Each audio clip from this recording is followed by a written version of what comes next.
오늘은 오순절 성령 강림을 기념하는 성령 강림주일입니다. 그리고 아울러서 이웃 초청주일로 겸해 지키는 주일입니다. 성령 강림절과 또 이렇게 이웃 초청주일을 맞아서 우리 모두 성령 충만하여 증인의 사명을 잘 감당할 수 있게 되기를 주님으로 축원합니다. 성령 강림절이 되면 자주 부르는 찬송이 우리가 방금 부른 185장 이 기쁜 소식을 이 찬송입니다. 이 기쁜 소식을 온 세상 전하세 큰 환난 고통을 당하는 자에게 주 믿는 성도들 다 전할 소식은 성령이 오셨네. 내 주님 보내신 성령이 오셨네. 이 기쁜 소식을 온 세상 전하세 성령이 오셨네. 근데 이 가사처럼 성령 하나님께서 오신 것이 정말 기쁜 소식 맞습니까? 오늘 본문을 보니까 예수님께서도 성령님이 오시는 것이 너희에게 더 유익할 것이라 이렇게 말씀하고 계십니다. 오늘 본문은 성찬식을 마치시고 이제 잡히시기 전에 그 긴장되는 이 시간에 하신 말씀이십니다. 1절에 내가 이것을 너희에게 이름은 너희로 실족하지 않게 하려 함이라. 그러니까 뭘 지금 말씀하시는 거예요? 2절에 사람들이 너희를 출교할 뿐 아니라 때가 이르면 무릇 너희를 죽이는 자가 생각하기를 이것이 하나님을 섬기는 일이라 하리라. 그러니까 좀 지나면 너희가 출교도 당하고 또 죽임도 당할 것인데 그들이 너희를 그렇게 박해할 때 이게 하나님을 섬기는 일이라 하면서 그렇게 행할 것이라. 근데 지금 내가 미리 이렇게 말하는 것은 그런 일을 당할 때 너희가 실족하지 않게 하기 위해서 미리 말하는 것이다. 4절 오직 너에게 이 말을 한 것은 너희로 그때를 당하면 내가 너에게 말한 이것을 기억나게 하려 함이요. 근데 처음부터 말하지 않은 것은 지금까지는 내가 너희와 함께 있어서라. 내가 이제 가겠다고 하니까 6절에 너희 마음이 근심으로 가득했는데 근데 실상은 7절 내가 떠나가는 것이 너희에게 유익하다 그랬습니다. 왜냐? 내가 떠나가지 아니하면 보혜사가 너에게로 오시지 아니할 것이고 내가 떠나가면 내가 그를 너에게 보내서 그분이 와서 죄에 대하여 의에 대하여 심판에 대하여 세상을 책망하실 것이다.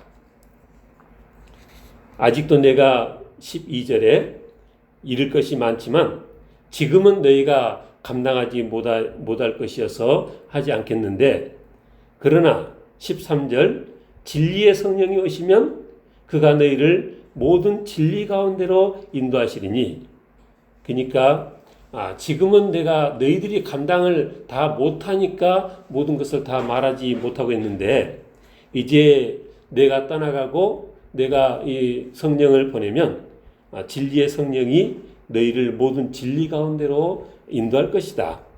근데 그 성령이 너희에게 하시는 모든 말씀은 스스로 하는 것이 아니라 오직 들은 것을 말하고 장래를 너희에게 알릴 것인데 내 것을 가지고 너희에게 알리는 것이고 나는 아버지께로부터 다 받았는데 아버지께 있는 것이 다 내 것인데 그가 내 것을 가지고 너희에게 알릴 것이라.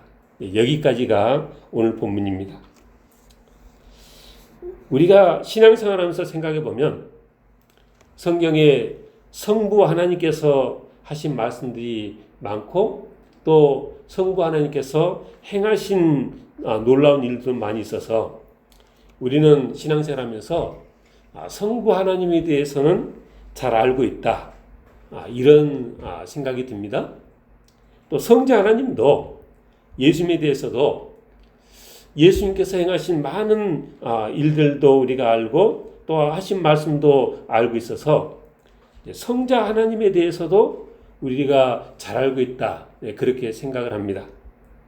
근데 성령 하나님 하면 우리가 성령이라는 말은 익숙하지만 성령 하나님께서 어떤 일을 하셨는지, 성령 하나님께서 뭘 기뻐하시고 싫어하시는지 한번 말해봐라 하면 성부 하나님, 성자 하나님에 대해서는 이런저런 말을 할 수 있을 것 같은데 성령 하나님에 대해서는 생각 밖으로 이게 얼른 떠오르지 않습니다.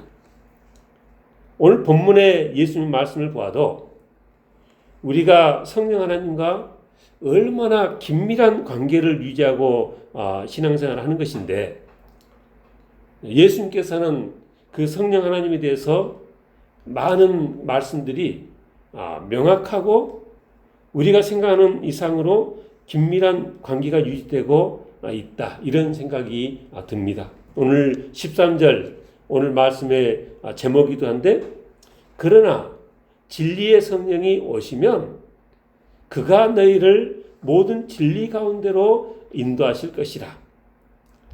그러니까 주님께서는 이후에 되어질 일을 다 알고 계시는 거죠.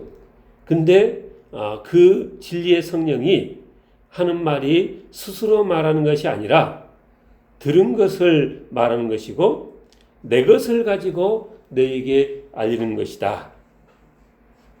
오늘 성령 강림을 맞아서 성령 하나님께서 오셔서 무엇이 어떻게 되었길래 성령님께서 오시는 것이 우리에게 유익하다고 하시는지 성령님께서 행하신 일들을 하나하나 살펴보는 시간을 가지려고 하는 것입니다. 마치 부모님 기일에 그 자녀들이 모이면 돌아가신 부모님을 기억하면서 부모님께서 생전에 하셨던 일들을 떠올리듯이 오늘 성령 강림제를 맞아서 성령 하나님께서 우리들을 위해 행하셨고 또 행하고 계시는 일들을 기억하고 떠올려 보는 것이 우리에게 유익하겠다는 것입니다. 두서는 좀 없이 성경 곳곳에 우리가 알고 기억하는 이런저런 상황에 성령 하나님께서 어떻게 역할하셨는가를 살펴보면 우리가 성령 하나님에 대해서 좀 더 깊이 알게 되지 않을까 그렇게 여겨집니다. 근데 우리가 이 성령 하나님의 이 포커스를 두고 성경을 보면 우리가 생각하는 것보다 훨씬 더 많이 자주 성령 하나님께서 중요한 순간에 개입하고 계셨다는 것을 알 수 있습니다. 예수님께서 성육신 하시는 것부터가 성령 하나님께서 함께 하신 것입니다. 누가복음에는 좀 더 직접적이지 않게 그냥 이렇게 쓰여져 있습니다.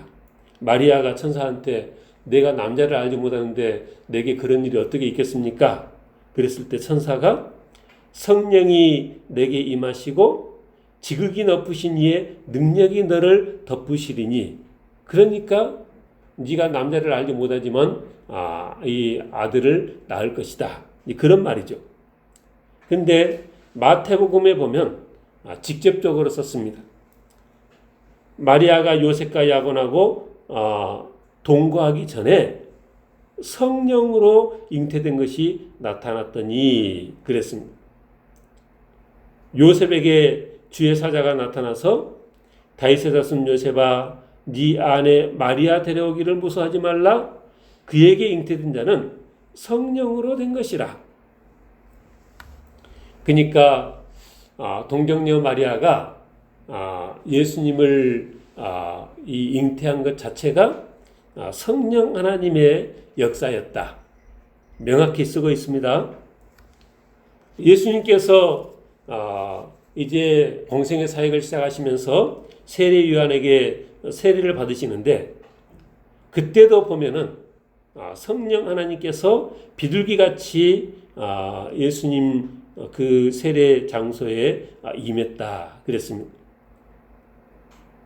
이 장면은 중요해서 마태, 마가, 누가, 요한 다 쓰고 있습니다.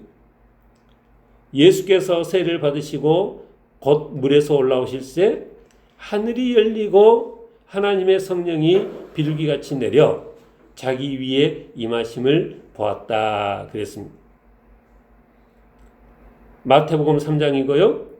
누가복음 3장에서도 똑같이 쓰고 있고요. 마가복음에서는 물에서 올라오실 때 하늘이 갈라짐과 성령이 비둘기같이 자기에게 내려오심을 보시더니 그랬습니다.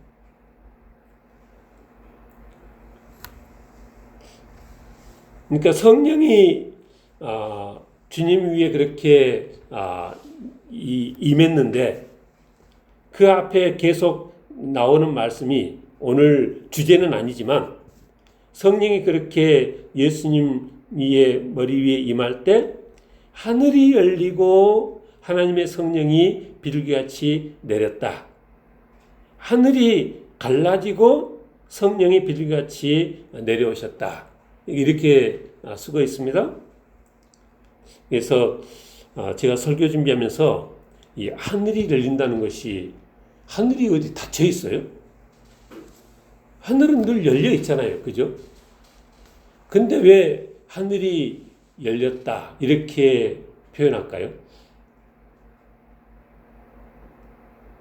그러니까 어떤 의미냐 생각해 볼 때 이런 의미라 생각합니다. 우리가 하늘이 열린다는 게 무엇인가 하는데 실은 굉장히 익숙한 말이 뭐냐면 개천절이라는 말에 그 개천이 열릴 게 하늘천이잖아요. 그래서 날마다 우리가 그 해마다 그 듣는 말이 개천인데 근데 성경에서도 이 하늘이 열린다는 표현이 곳곳에 있습니다. 스데반이 그 핍박을 받을 때 성령 충만하여 하늘을 우러러 주목해서 하나님의 영광과 예수께서 하나님 우편에 서신 것을 보고 뭐라고 말했느냐? 보라, 하늘이 열리고 인자가 하나님 우편에 서신 것을 보노라. 그랬다는 거죠. 이제 이 하늘이 열리고에 대한 말씀을 제가 이따 성경 공부 시간에 조금 더 부연은 하겠지만, 그래서 하늘이 열린다는 것이 구체적으로 무슨 뜻일까 생각해 봤을 때, 평소에는 우리가 하늘을 쳐다본다고 하나님의 보좌가 보입니까? 안 보입니까? 안 보이잖아요. 근데 어떤 특별한 때 하나님께서 우리에게 하늘의 보좌와 하나님 계신 그곳을 보여주는 때가 있는 거죠. 야곱이 베델 등역에서 자는 중에 꿈속에서도 하늘문이 열렸고요. 요한계시록도 보면 하늘문이 열렸다는 표현이 있고 곳곳에 그렇습니다. 그래서 하늘이 열렸다는 말이 뭐 문이 있어가지고 닫혔다는 게 아니라 평소에는 우리에게 보이지 않는 저 하나님 계신 그곳, 하나님 계신 그 천국이 이렇게 보여지는 그런 것을 이렇게 표현했다. 이렇게 이해하면 되겠습니다. 근데 언제 하늘이 열렸다고요? 예수님께서 세례 받으실 때 하늘이 열리고 하나님의 성령이 비둘기같이 예수님 위에 임했다는 것입니다. 예수님께서 세례를 받으시고 이 사단마귀의 시험을 받으시는데 성령께서 이끌어서 성령의 충만을 입어서 요단강에서 돌아와서 광야에서 40일 동안 성령에게 이끌리시며 마귀에게 시험을 받았다. 그러니까 광야에서 40일 동안 계시면서 마귀에게 시험을 받는 그 과정도 성령께서 그렇게 이끄셨다. 성령의 능력으로 갈릴리로 돌아오셨다. 누가복음 4장 14절에 그렇습니다. 그리고 그 갈릴리 나사렛에서 회당에서 이사야의 이 책을 드리니까 주님께서 이사야 61장을 펴고 하시는 말씀이 그 성경을 읽은 거죠.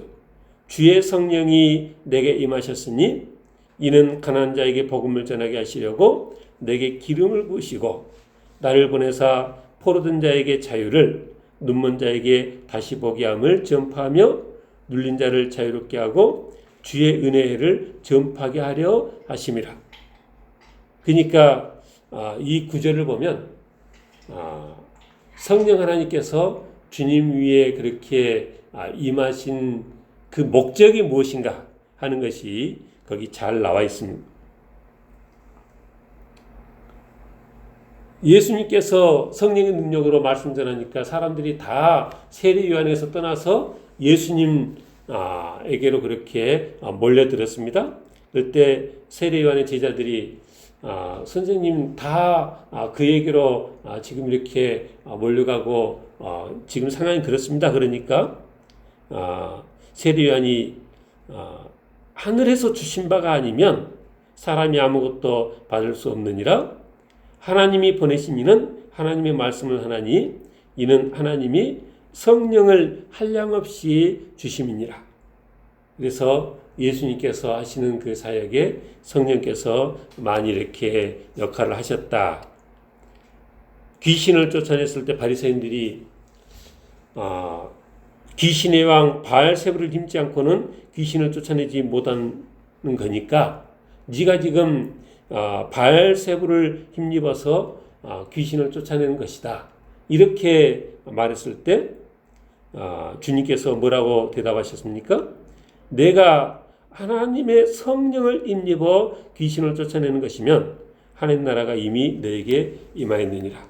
그러니까 주님께서 귀신을 쫓아내실 때도 뭘 힘입어서 그런 능력을 행하신 거라고요?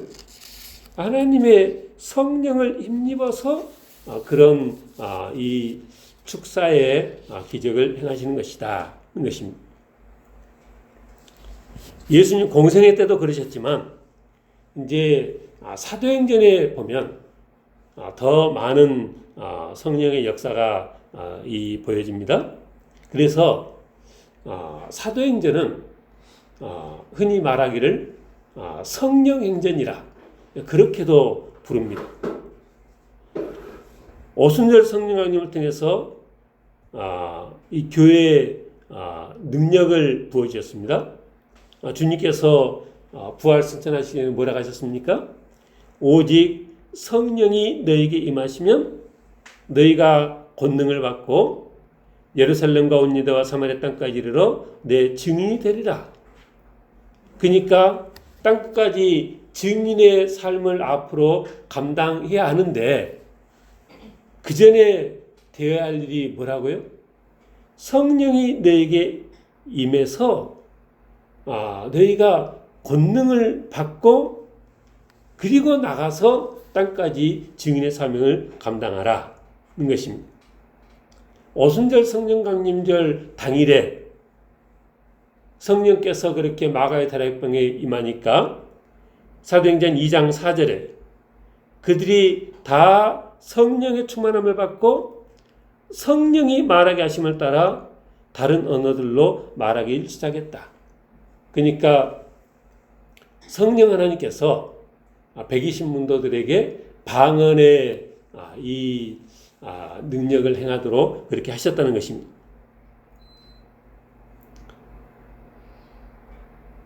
베드로가 뭐라고 설교했습니까?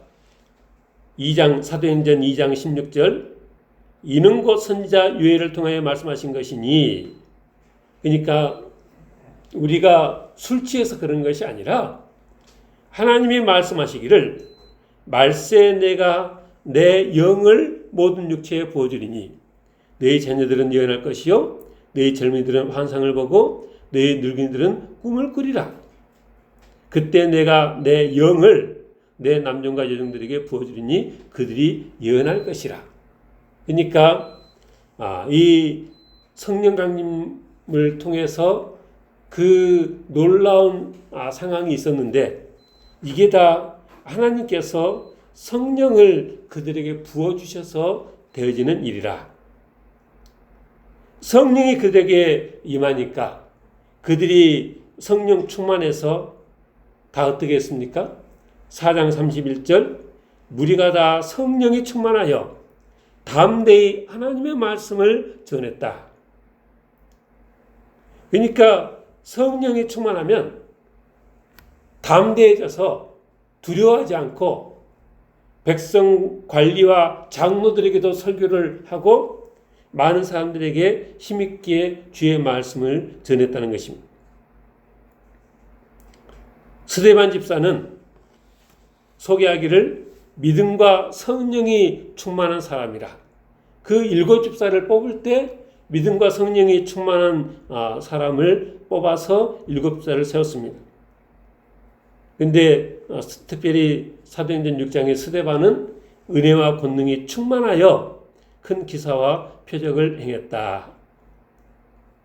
스데반만이 아니라 빌립 집사도 성령께서 빌립에게 저 술에 가까이로 나아가라 했고 성령의 도우신 가운데 그 내시에게 주의 이 복음을 전한 거죠.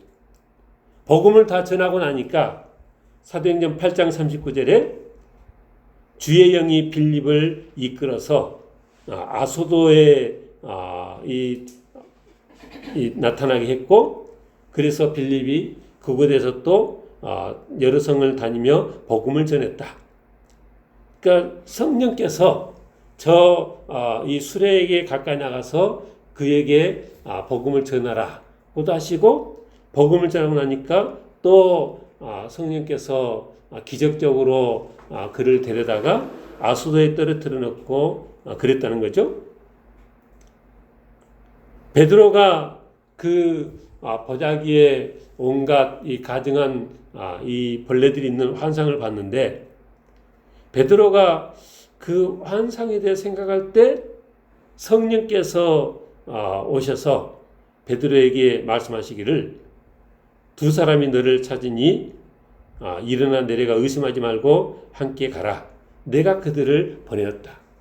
그러니까 베드로에게도 이제 사람들이 올 텐데 그를 따라가라 하셨고, 그 베드로에게 찾아오는 그 사람들도 성령 하나님께서 베드로에게 오게끔 이 성령 하나님께서 그렇게 뒤에서 역사하셨다는 것입니다.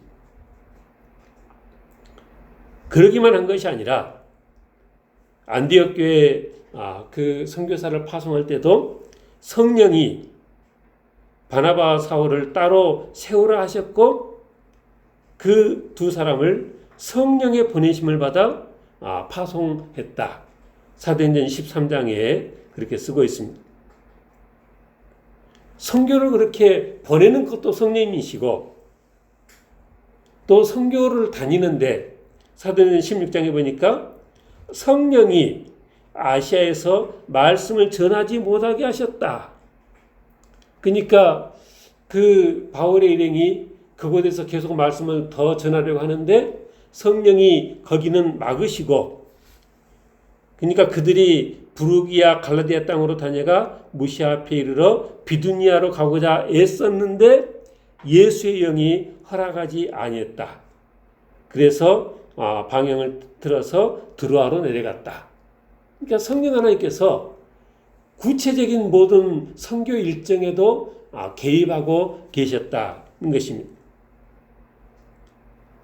그리고 바울이 이제 죽기를 각오하고 그 예루살렘으로 올라갈 때 사도행전 20장에 보니까 22절, 보라 이제 나는 성령에 매여 예루살렘으로 가는데 거기서 무슨 일을 당할는지 알지 못한다.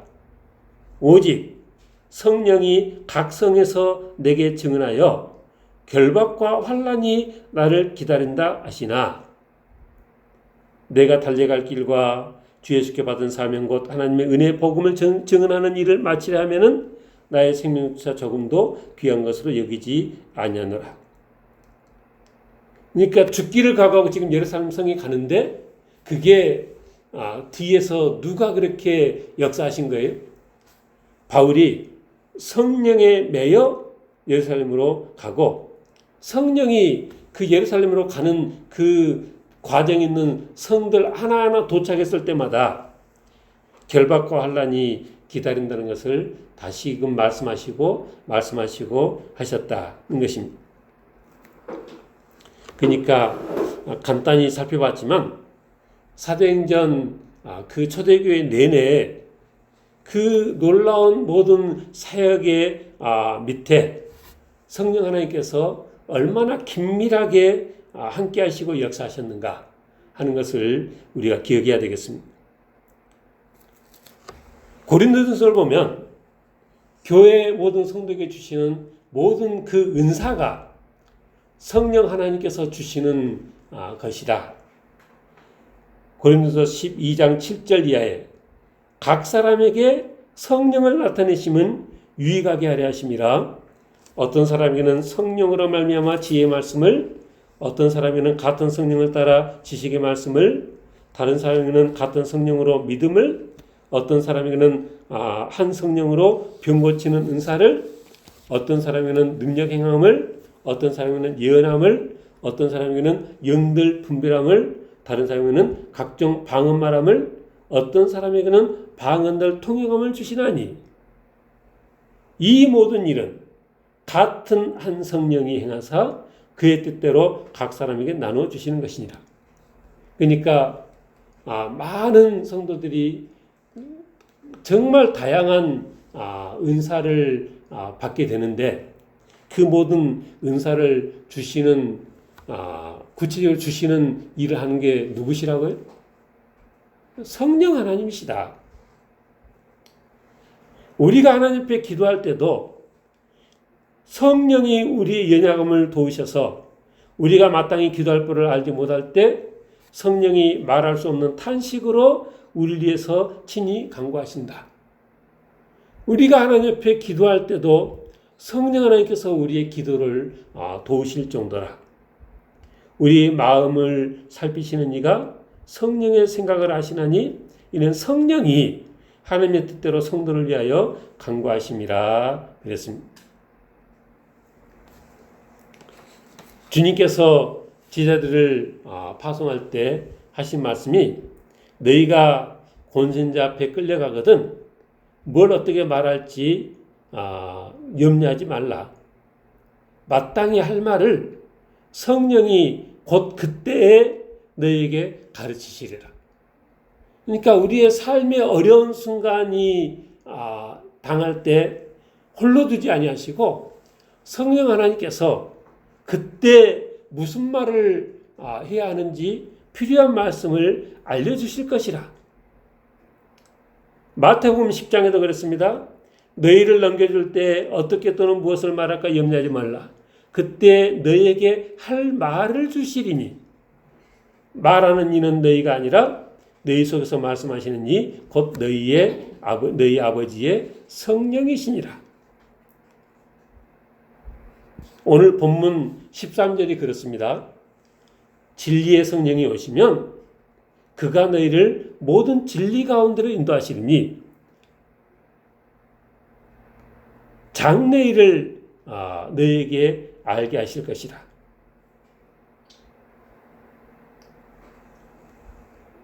우리의 삶 가운데 구체적으로 개입하시고 한 걸음 한 걸음 인도할 것이다. 성령 하나님은 태초에 천지 창조 때부터 함께 하셨습니다. 창세기 1장 2절 제가 그 설명드릴 때도 말씀드렸지만은 땅이 혼돈하고 공허하며 흑암이 깊음 위에 있고 하나님의 영은 수면 위에 운행하시니라 했을 때 그 하나님의 영이 수면 위에 운행하신다는 말이 그 막 만들어진 지구, 그 물로 이렇게 가득 덮여 있는 지구를 하나님이 자전 공전 시키고 계셨다. 근데 구체적으로 삼위 하나님 중에 그 일을 누가 하셨느냐? 성령 하나님께서 하신 것이다. 그리고 마지막 때 우리를 다시 살리시는 것도 성령 하나님이시다. 예수를 죽은 자 가운데 살리신 이가 너희 안에 거하시는 그의 영으로 말미암아 너희 죽을 몸도 살리시리라. 이 성령 하나님께서 오순절 성령 강림 때 임하셨고 그때부터 영원토록 너희와 함께 있는 것이다. 그는 너희와 함께 거하시겠고 너희 속에 계신다. 너희가 하나님의 성전인 것과 하나님의 성령이 너희 안에 계신 것을 어찌 알지 못하느냐. 그러니까 한번 우리에게 임하신 성령 하나님께서 영원히 떠나가지 아니하시고 우리 안에 함께 계시는 것이고, 성령 하나님이 우리 안에 거하시니까 우리의 몸이 곧 하나님의 성전이 되는 것이다.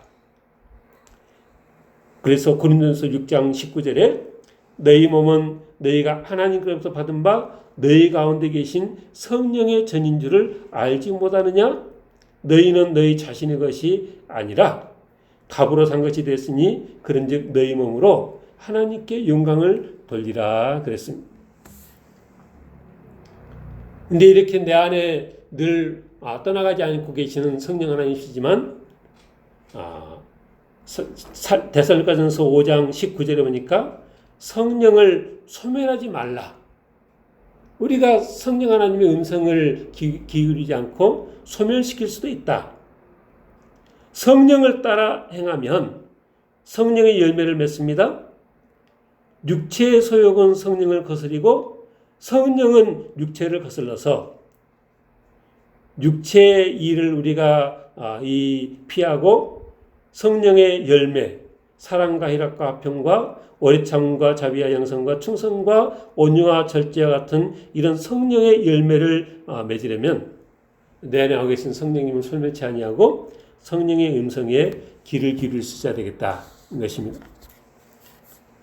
성령 강림절과 이웃초청주를 맞아서 우리 진리의 성도 모두가 성령 충만해서 성령의 열매를 맺으며 증인의 사명을 잘 감당하게 되기를 주님을 축원합니다. 기도하겠습니다.